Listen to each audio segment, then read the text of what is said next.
우리 오늘 말씀 보도록 하겠습니다.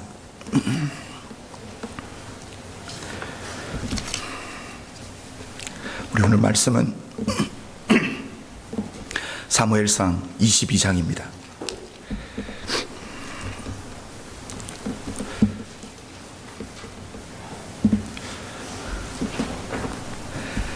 사무엘상 22장 우리 전체를 볼 텐데 1절부터 오늘은 우리 5절까지 함께 읽도록 하겠습니다.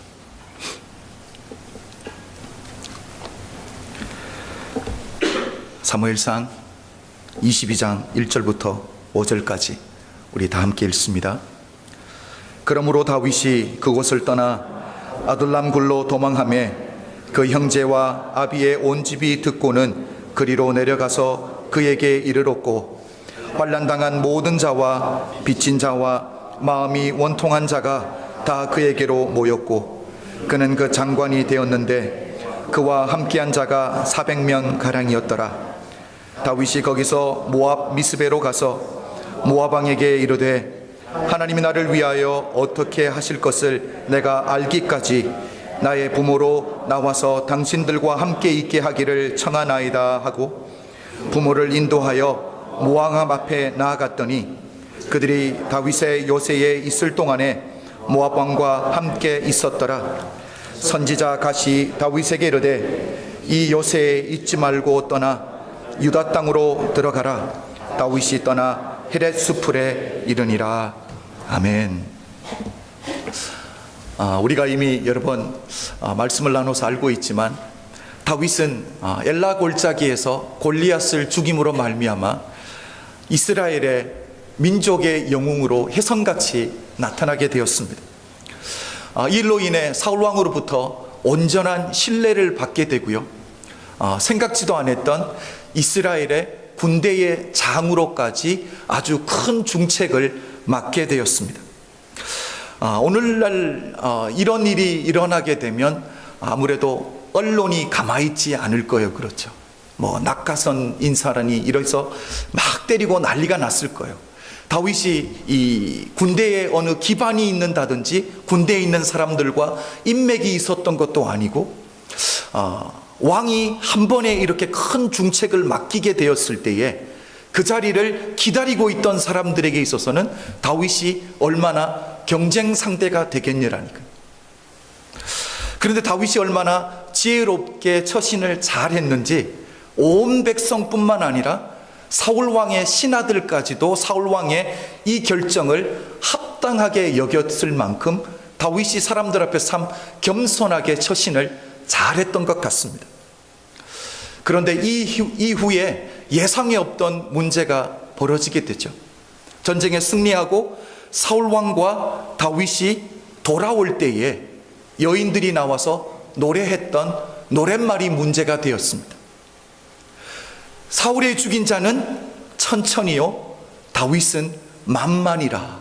이 말 한마디, 이 노래 가사 하나 때문에 사울은 자기가 살아있는 평생에 다윗을 원수로 여기고 어떻게 하면 다윗을 죽일 수 있을까, 자기의 삶을 온통 거기에 집중하며 살아가게 된다는 거죠. 그래서 이 일후로 우리 사무엘상 19장부터 보면 다윗이 사울왕을 피해서 도망가고 숨어 지내는 이것을 성경 구절에서 여러 곳에서 참 많이 표현을 하고 있습니다. 첫 번째 표현한 곳이 어디냐면 사무엘상 19장 10절입니다. 이렇게 말하죠. 다윗이 그 밤에 도피하며, 무엇을 했다고요? 도피를 했습니다. 이 사건은 우리가 이미 나누었지만, 사울왕이 악신에 맸을 때 다윗을 창으로 벽에 박아버리겠다고 던졌는데 다윗이 도망가게 되죠. 집으로 도망가게 됩니다. 그날 저녁에 사울왕이 다윗을 죽이기 위해서 암살단을 보내게 됩니다. 그 사실을 알고 다윗이 창문을 통해서 도피하는 이 모습을 바로 19장 10절에서 이렇게 표현했습니다. 그리고 19장 18절을 보면 이렇게 말합니다. 다윗이 도피하여 라마로 가서. 여러분, 라마는 어디입니까? 사무엘 선지자의 고향이잖아요. 그래서 다윗은 이제는 사울왕의 이 생명의 위협으로부터 피하기 위해서 사무엘 선지자의 고향인 라마로 도망을 가게 되었습니다. 그리고 20장 1절을 보면 이렇게 말합니다. 다윗이 라마 나요스에서 도망하여 와서 라고 말합니다. 또 도망하여 왔다라니까요. 이 말씀은 다윗이 사무엘 선지자가 선지자 생도들을 양육하고 교육하기 위해서 나요시라는 곳에 이 신학교를 만들었잖아요. 거기 피해 있었는데 사울왕이 어떻게 알았는지 거기까지 다윗을 죽이겠다고 암살단을 3번을 보냅니다. 그것을 실패하자 사울이 직접 다윗을 죽이겠다고 찾아왔는데 다윗이 사울왕을 피해서 지금 요나단을 찾아오는 장면을 이렇게 설명하고 있습니다. 그리고 20장 24절을 보면 이렇게 말합니다. 다윗이 들에 숨으니라. 이제는 숨었다라는 표현을 쓰고 있습니다. 월삭이 되면, 그러니까 풀문이 되면 다윗이 사울왕을 모시고 함께 저녁을 함께 먹는 전통이 있었는데 이제는 사울왕이 두려워서 곁에 갈 수가 없는 거예요. 그래서 요나단에게 거짓말을 부탁하고 지금 들에 숨어 있는 장면이 바로 이 장면입니다. 그리고 21장 10절을 보면 이렇게 말합니다. 그날에 다윗이 사울을 두려워하여 일어나 도망하여. 이 말씀은 다윗이 이제는 더 이상 피할 곳이 없어서 제사장 아히멜렉이 있는 노브로 도망을 갔는데, 여러분, 교회로 도망갔습니다. 그런데 그곳에 사울왕의 사람인 도액이라는 사람이 있었잖아요. 도액이라는 사람을 우연히 만났는데 다윗 안에 어떤 마음이 듭니까? 이제는 내가 이스라엘 땅에서는 더 이상 도망갈 곳이 없다라는 거예요. 그래서 어디로 갑니까? 원수의 땅인 블레셋 땅으로 도망가는데, 그것도 자기가 죽였던 골리앗의 고향인 가드 땅으로 도망을 가게 됩니다. 이게 바로 그 장면이란다. 여러분, 우리가 지금 19장부터 21장까지 다윗의 처해 있었던 이 형편과 상황을 제가 읽어드렸는데 계속 반복되는 한 단어가 있었습니다. 그렇죠? 무엇입니까? 도피하여 도망하니라. 여러분, 비슷한 뜻이에요. 똑같은 말이에요. 그렇죠? 다윗은 지금 도망가고 있는 형편이라니까요. 또한 들에 숨으니라. 들에 숨을 수밖에 없고 도망갈 수 없었던 게 바로 다윗의 형편이었습니다. 다윗은 이렇게 사울왕을 피해서 끊임없이 도망가고 숨어 지냈어야 되는 게 다윗의 형편인데, 오늘 본문인 사무엘상 22장을 와서는 혹시 바뀐 부분이 있는지, 혹시 이 다윗의 형편이 좋아지고 괜찮아졌는지를 저는 여러분들과 함께 한번 보기를 원합니다. 1절 앞부분을 제가 한번 읽어볼게요. 이렇게 말합니다. 그러므로 다윗이 그곳을 떠나 아둘람 굴로 도망하매. 역시 뭐 하고 있어요? 역시 다윗은 도망가고 있다라니까요. 다윗이 지금 어디로 도망왔는지는 설명하지 않고 있는데 그곳을 떠나라고 말하고 있습니다. 여기서 말하는 그곳이란 바로 이스라엘 땅에서는 피할 곳이 없다고 생각해서 블레셋으로 도망갔던, 그러니까 골리앗의 고향인 가드 땅이라는 거예요. 다윗이 가드에서 무엇을 했습니까? 거기 들어가면 살 것 같아서 갔더니 사람들이 단번에 다윗을 알아보는 거예요. 그래서 가드 왕 앞에 끌려갔는데 다윗이 살기 위해서 무엇을 합니까? 미친 척을 하고 침을 질질 흘렸다라고 성경에서 이야기를 합니다. 그래서 이 가드 왕이 어떻게 미친 자를 내게 끌고 왔냐라고 다윗을 쫓아내게 되는 장면이 바로 이 장면입니다. 여러분, 다윗이 처했던 형편과 상황이 오늘 본문인 22장에 와서 혹시 달라진 것이 있습니까? 달라진 것은 전혀 없습니다. 그렇죠? 여전히 사울왕을 피해서 도망가야 되고 숨어야 되는 그런 형편에 처해 있는 게 다윗입니다. 겉으로 보여지는 것만 보면 달라진 것이 전혀 없는데, 그런데 우리가 1절과 2절을 자세히 읽어보면 달라진 것이 한 가지가 있습니다. 우리 1절과 2절을 다시 한번 같이 읽어볼게요. 무엇이 달라졌는지 한번 보도록 하겠습니다. 자, 1절과 2절 우리 다 함께 읽습니다. 시작. 그러므로 다윗이 그곳을 떠나 아둘람 굴로 도망하매 그 형제와 아비의 온 집이 듣고는 그리로 내려가서 그에게 이르렀고 환난당한 모든 자와 빚진 자와 마음이 원통한 자가 다 그에게로 모였고 그는 그 장관이 되었는데 그와 함께 한 자가 400명 가량이었더라. 여러분, 형편은 비슷한 것 같은데 달라진 것이 한 가지가 있습니다. 무엇이 달라졌습니까?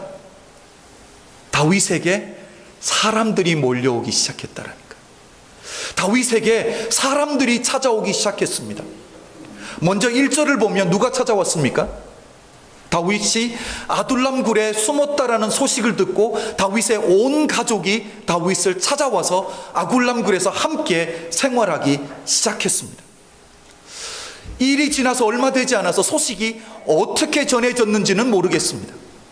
사람들이 어떻게 들었는지는 모르겠는데 이 소식을 듣고 사람들이 찾아왔습니다. 바로 환난당한 자들이 찾아왔고요, 빚진 자들이 찾아왔고 원통한 자들이 다윗을 찾아왔다라고 말하고 있습니다. 저는 오늘 이 말씀을 묵상하다가 사람들이 다윗을 찾아오는 이 장면을 묵상하다가 정말 이해가 되지 않았던 것, 어떻게 이것이 가능할 수 있었을까라는 질문이 제게 들었습니다. 여러분, 다윗의 처지를 한번 생각해 보자라니까. 다윗은 지금 도망자가 되어서 어디 가서 자기 마음 놓고 얼굴을 드러내고 다닐 수 있는 형편도 아니잖아요, 그렇죠?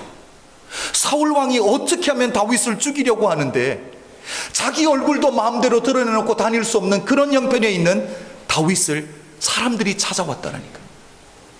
다윗이 능력이 있고 힘이 있어서 어느 누군가를 도와줄 수 있고 어떤 사람의 그 원통함을 풀어줄 수 있는 형편이 전혀 아니거든요. 이런 형편에 있는 다윗을 사람들이 찾아오고 있다. 다윗이 가진 것이 있습니까? 다윗이 모아둔 재산이 있습니까? 생명 걸고 다윗을 쫓는, 다윗을 추종하는 사람들이 있습니까? 다윗은 가진 것도 전혀 없습니다. 그런데 사람들이 다윗에게 몰려오고 있다라는 거죠. 여러분, 다윗에게 찾아왔던 사람들의 이 공통점이 무엇입니까? 환난당한 모든 자들입니다. 빚진 자들입니다. 여러분, 원통한 자들입니다. 다윗에게 도움이 될 만한 사람은 아무도 없습니다. 다윗에게 짐이 되면 짐이 됐지 도움이 될 사람이 찾아온 건 아니거든요. 어떻게 보면 오합지졸들이 몰려왔는데 거기에 다윗이 리더가 되었다라고 성경에서는 말하고 있습니다. 제가 이 부분을 이해하기가 힘들었던 거예요.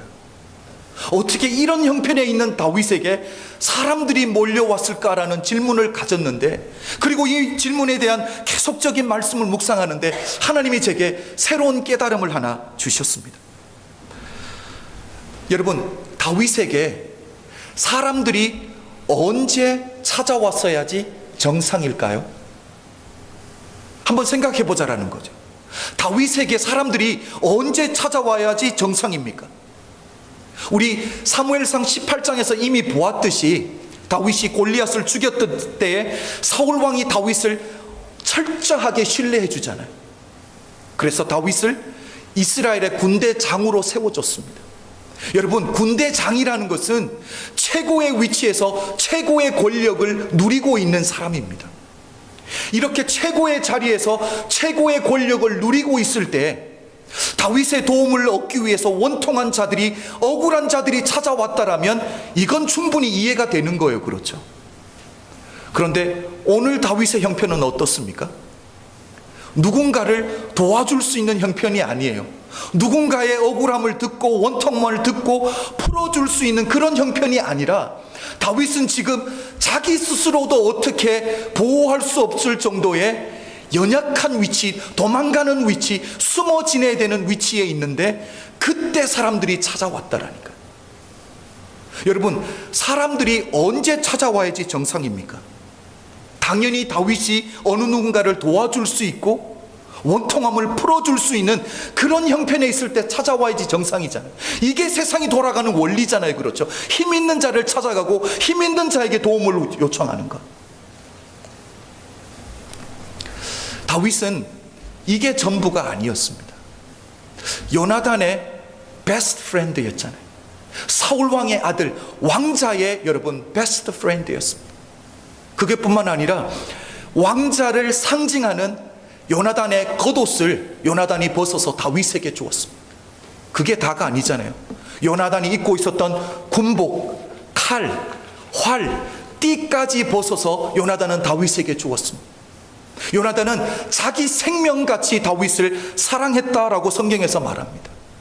여러분, 오늘날도 마찬가지잖아요. 그렇죠? 나는 힘없고 나는 가진 것 없고 나는 배운 것 없는데도 불구하고 내가 누구누구를 안다라는 것 때문에, 내가 누구누구의 친구라는 것 때문에 목에 힘을 주고 사는 사람들이 얼마나 많습니까? 여러분, 오늘날 한국에서 경찰서에 잡혀가면 어느 누구도 빠지지 않고 하는 말이 다 있다고요. 그게 무슨 말인지 압니까? 내가 누군지 알아? 이 말부터 한다라는 거예요. 이렇게까지 하고 뒷일 감당할 수 있겠어? 라고 다 얘기한다라는 거예요. 그런데 이야기를 들어보면 그 사람은 별 것 없다라는 거죠. 가만히 들어보면 결국 누구누구와 친구, 누구누구의 가족, 여러분, 우리의 에너지를 어디에 쓰고 있냐라니까요. 내가 힘 있는 어느 누구누구와 연결되어 있다라는 것을 밝히기 위해서 그렇게 예를 쓰고 산다라는 거죠. 여러분, 오늘날도 그런데 여러분, 거의 3000년 전입니다.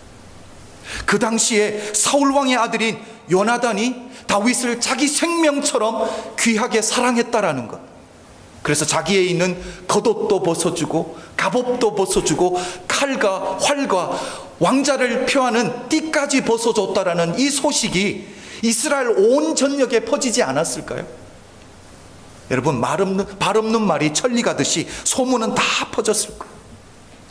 다윗은 이 요나단과의 관계를 통해서 어떤 이익을 얻으려고 생각했던 안 했던 상관없이 주변에 있는 사람들이 다윗을 그냥 두지 않았을 거예요.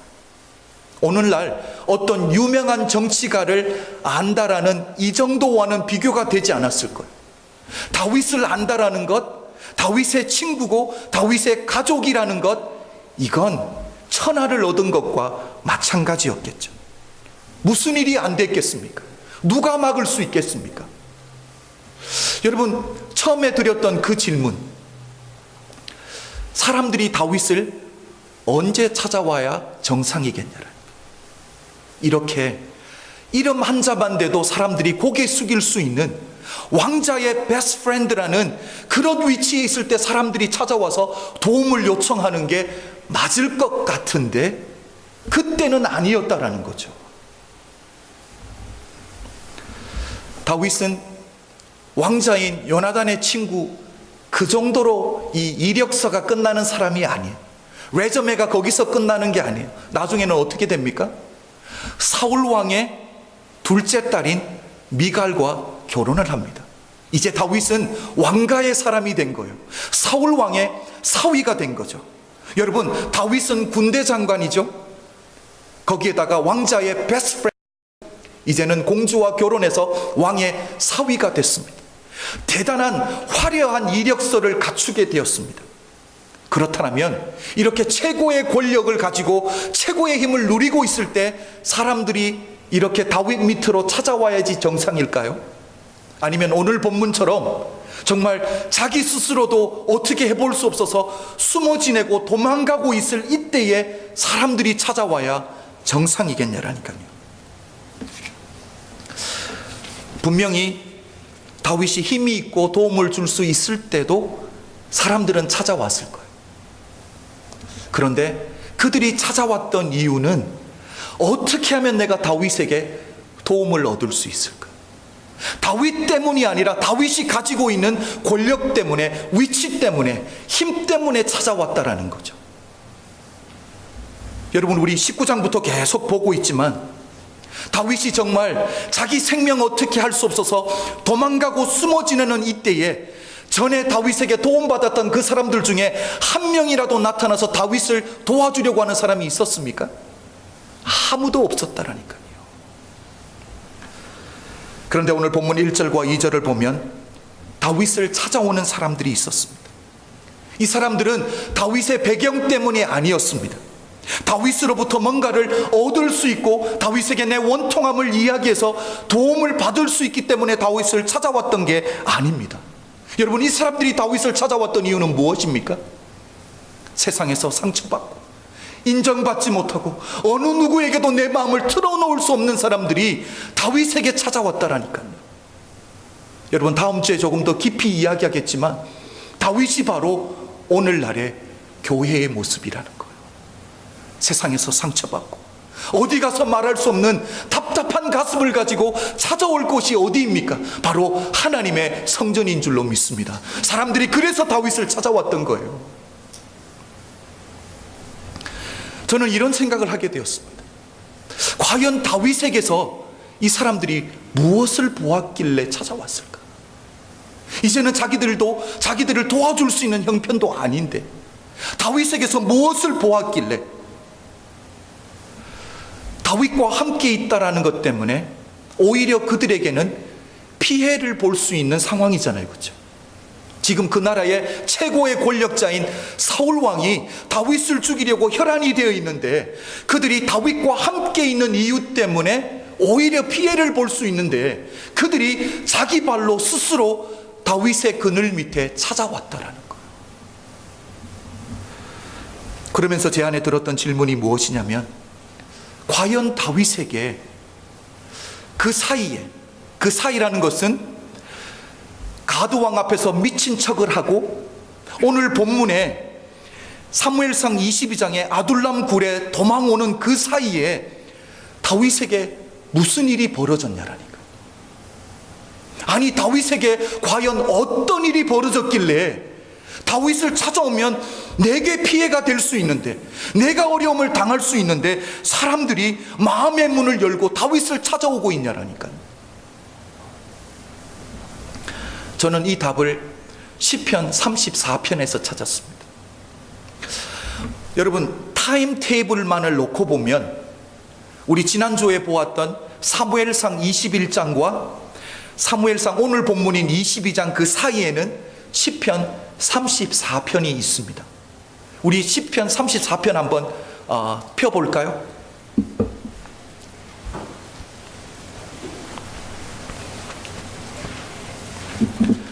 시편 34편으로 다 한번 가봅니다.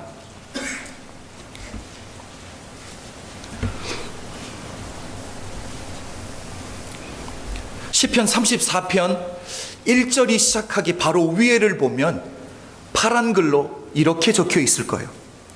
다윗이 아비멜렉 앞에서 미친 채 하다가 쫓겨나서 지은 시.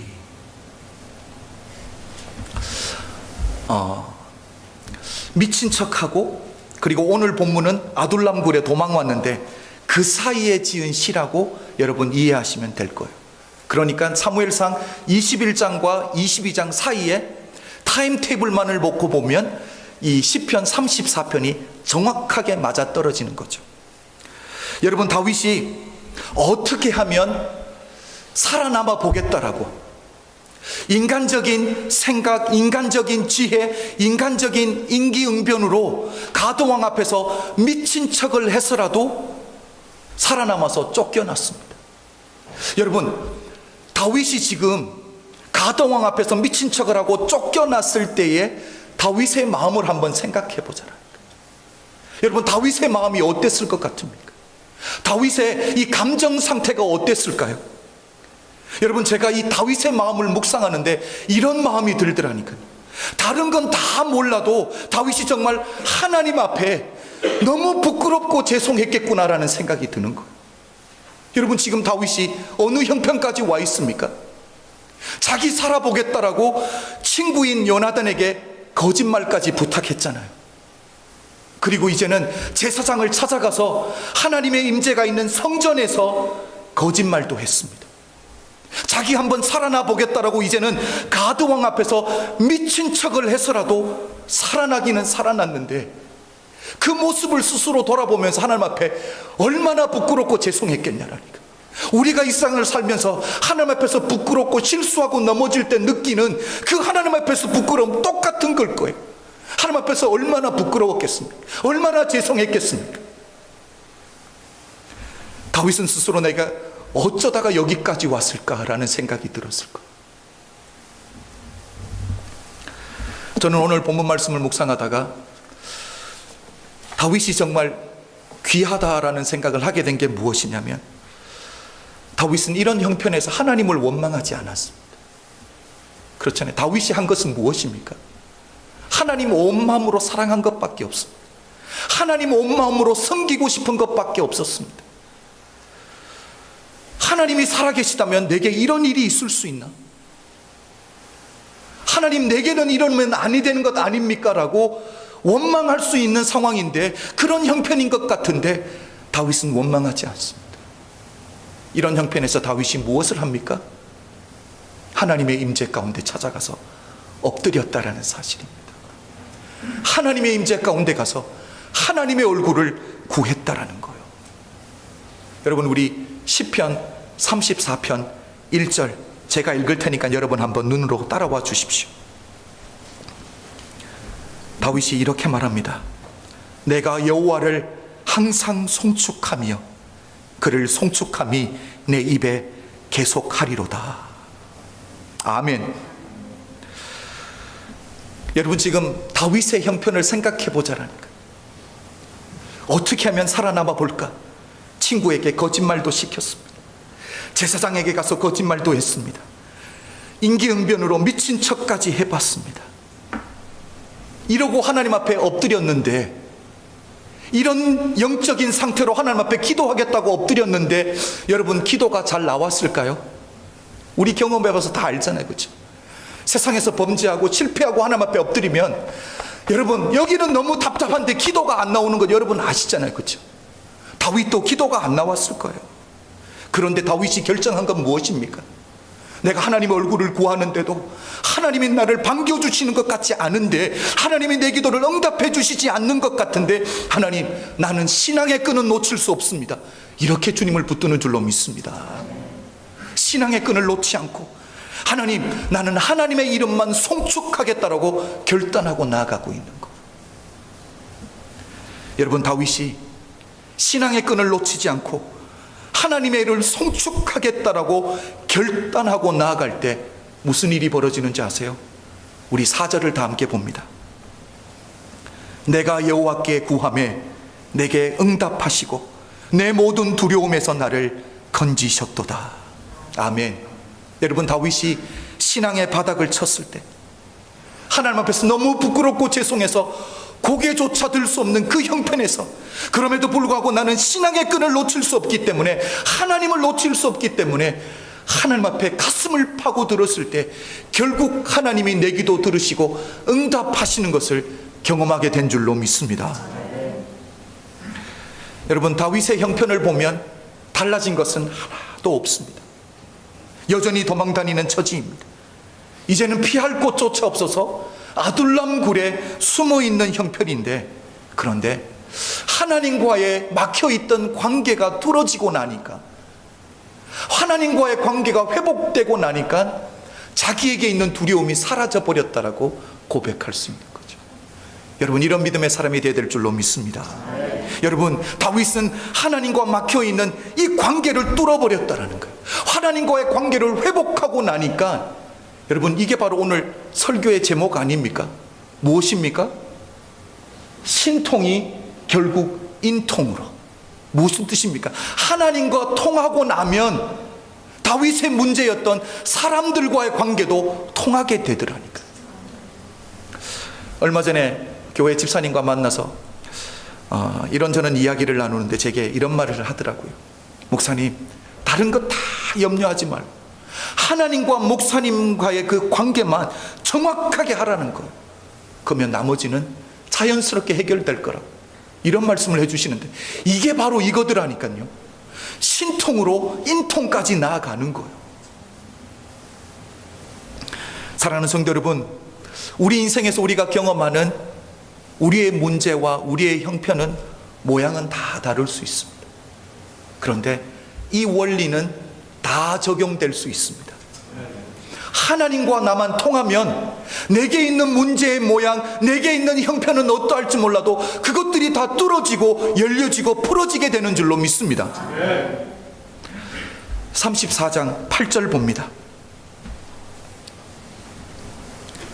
너희는 여호와의 선하심을 맛보아 알지어다. 그에게 피하는 자는 복이 있도다. 아멘. 다윗이 뭐라고 말합니까? 다른 건 몰라도 여호와의 선하심, 여러분, 여호와의 인자하심만큼은 듣고 배워서 알 수 있는 게 아니라 맛보아 알아야 된다라고 분명하게 말씀하고 있습니다. 사랑하는 성도 여러분, 세상에서 무너졌던 우리의 인생, 상처받았던 우리의 인생, 여러분, 바닥을 쳤던 우리의 신앙 언제 회복됩니까? 우리 인생 가운데 찾아왔던 그 두려움이 언제 떠나가게 됩니까? 바로 여호와의 선하심을 내가 맛보아 알게 될 때 여러분 다 떠나가게 되는 줄로 믿습니다. 오늘 우리 크로스로드 철치에 속한 모든 성도님들은 오늘 예배를 통해 무슨 일이 있어도 여호와 하나님의 선하심은 맛보아 알 수 있는 믿음의 사람들이 되시길 주의 이름으로 축복합니다. 여러분 다 아멘 했습니다. 그런데 중요한 것은 누가 어떻게 하면 여호와의 선하심을 맛볼 수 있을까? 거기까지 나아가자라는 거죠. 누가 여호와의 선하심을 맛볼 수 있습니까? 여러분 어떻게 하면 여호와의 선하심을 맛볼 수 있냐라니까요. 저는 이 질문의 답은 누가복음 18장에서 얻었습니다. 누가복음 18장을 보면 불의한 재판관과 과부의 이야기가 있습니다. 성경에서 이 재판관을 불의하다라고 이야기해주고 있는 이유는 두 가지입니다. 첫 번째는 하나님을 두려워하지 않는다라는 거죠. 여러분, 하나님을 두려워하지 않는 자는 불의한 재판관입니다. 똑똑하고 실력 있고가 아니에요. 하나님을 두려워하지 않으면 불의한 재판관입니다. 그리고 이 사람은 두 번째는 사람을 무시했다라고 이야기합니다. 하나님을 두려워하지 않고 사람을 무시하는 불의한 재판관이었습니다. 그런데 한 과부가 자기에 있는 원통함을 날마다 찾아와서 이야기를 하는 거. 내 원통함을 풀어달라는 거. 불의한 재판관입니다. 처음에는 들어주지도 않죠. 관심도 가져주지 않습니다. 그런데 날마다 찾아오니까 불의한 재판관이 무슨 생각을 합니까? 스스로 이런 생각을 하게 되죠. 제가 한번 읽어드리겠습니다. 이건 스스로 생각하는 거예요. 이 과부가 나를 번거롭게 하니 내가 그 원한을 풀어주리라. 그렇지 않으면 늘 와서 나를 괴롭게 하리라. 여러분 여기서 가장 중요한 것은 무슨 단어입니까? 늘 와서라는 거예요. 늘 와서. 들어주던 들어주지 않던 늘 찾아왔다라니까. 여러분 다윗의 신앙의 자세가 바로 이랬다라는 거예요. 여러분 다윗이 미친 척하고 쫓겨나서 신앙을 회복해보고 싶은데 기도하는데 기도의 문이 쉽게 열렸을 것 같습니까? 우리 다 경험해봐서 알잖아요. 이럴 때 기도가 안 열리거든요. 답답하거든요. 그런데 다윗이 무엇을 했다고요? 늘 주님 앞에 나왔더라. 하나님이 내 기도를 들어주시던 아니 들어주시던, 하나님이 내 형편을 열어주시던 아니 열어주시던, 다윗은 내가 붙들 곳 하나님밖에 없으니까 하나님 찾아오는 거예요. 어떻게 해요? 과부처럼 늘 찾아온 줄로 믿습니다. 여러분 이렇게 늘 찾아오니까 불의한 재판관도 자기가 피곤하니까, 내가 번거로우니까, 내가 괴로우니까 뭘 해줬다고요? 들어주었다면 우리를 생명보다 더 귀하게 여기시는 우리 하나님이, 우리에게 도움 주시기 위해서 준비하고 계신 그 하나님이 어찌하니 도와주시겠냐라니까요. 결국 다윗은 하나님 앞에 늘 와서 엎드리는 그것을 통해서 여호와의 인자하심을 맛본 줄로 믿습니다. 여호와의 선하심을 맛보게 된 줄로 믿습니다. 여러분 여호와의 선하심을 어떻게 맛볼 수 있습니까? 내 감정의 상태, 내 형편을 뛰어넘어서 여러분 주님을 찾아오는 것입니다. 주님을 번거롭게 해드리는 거예요. 주님을 괴롭게 해드리는 거예요. 과부처럼 늘 주님 앞에 찾아와서 여호와의 선하심을 맛보여 달라라고, 여호와의 인자하심을 하나님 내가 맛보게 해달라라고, 이런 표현 써서 죄송하지만 징징거려야 되는 거예요. 과부처럼 여러분, 다른 데 가서는 내 말을 들어줄 데가 없으니까, 하나님 아니면 내 말을 들어주실 분이 없으니까 그냥 주님 앞에 가서 징징거리는 거죠. 여러분, 우리 신앙생활만큼은 교양 있게 하려고 노력하지 맙시다. 그냥 징징거리잖아요. 하나님 아니면 안 된다라고, 하나님 도움 아니면 안 된다라고 하나님 앞에 매달릴 수 있는 믿음의 사람들이 되시길 주님의 이름으로 축복합니다. 성경은 이것을 이렇게 표현하더라고요. 천국은 침노하는 자의 것이라고. 하나님 앞에 간구하는 거죠. 침노하는 거죠.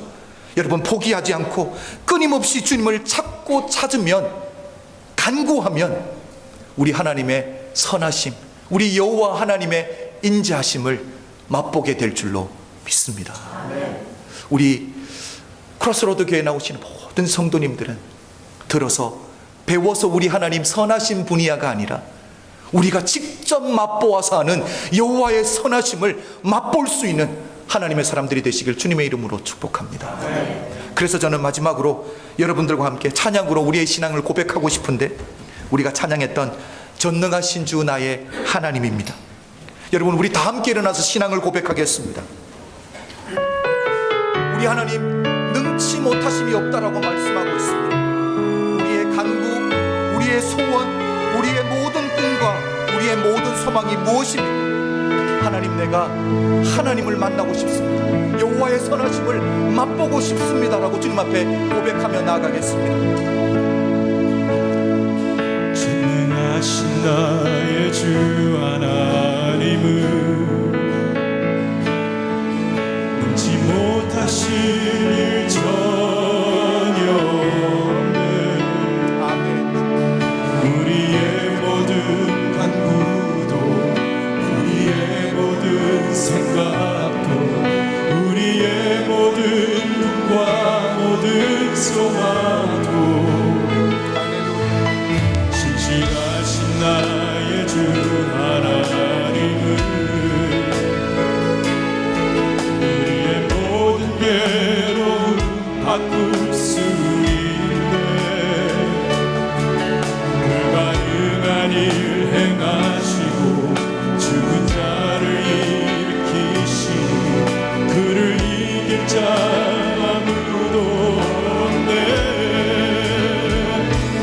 주의 말씀 의지하여 깊은 곳에 금을 던져 오늘 그가 놀라운 일을 이루시는 거라.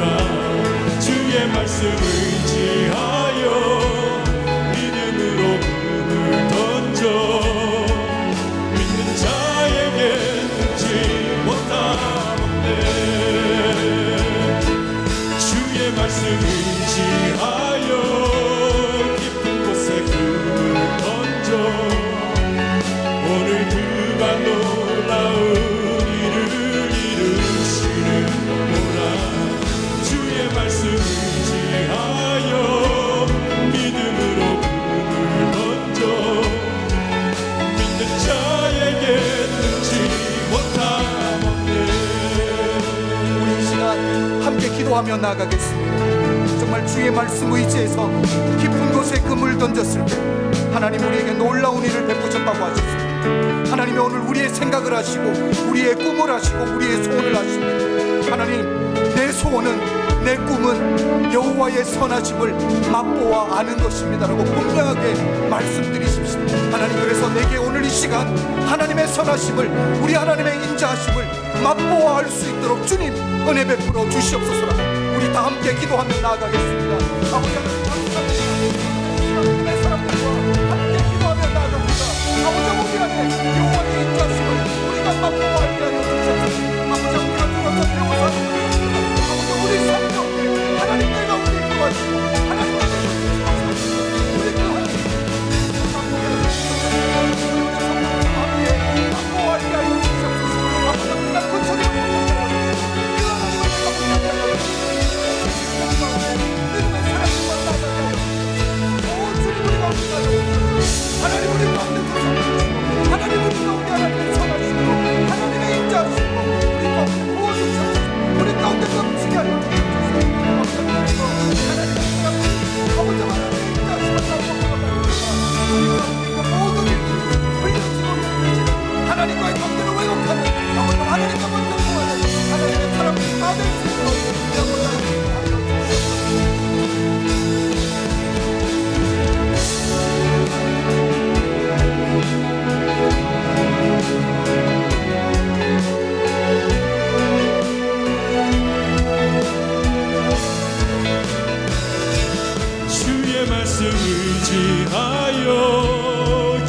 곳에 금을 던져 오늘 그가 놀라운 일을 이루시는구나. 주의 말씀 의지하여 믿음으로 금을 던져 믿는 자에게 주의 말씀 의지 주의 말씀 의지하여 깊은 곳에 금을 던져 오늘 그가 놀라운 일을 이루시는구나. 주의 말씀 의지하여 믿음으로 금을 던져 믿는 자에게 잊지 못하는데 믿는 자에게 잊지 못하네.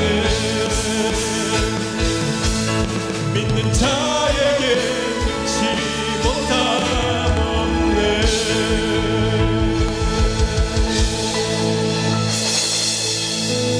아버지 하나님, 오늘 우리 사랑하는 성도님들이 어떤 형편 가운데 있을지라도 어떤 모양의 문제 가운데 있을지라도 하나님과 먼저 통하는 자들 되게 하여 주시옵소서. 하나님과 막혀있는 이 관계의 문을 열어줘 줄 수 있는 기도의 사람들이 되게 하여 주시옵소서.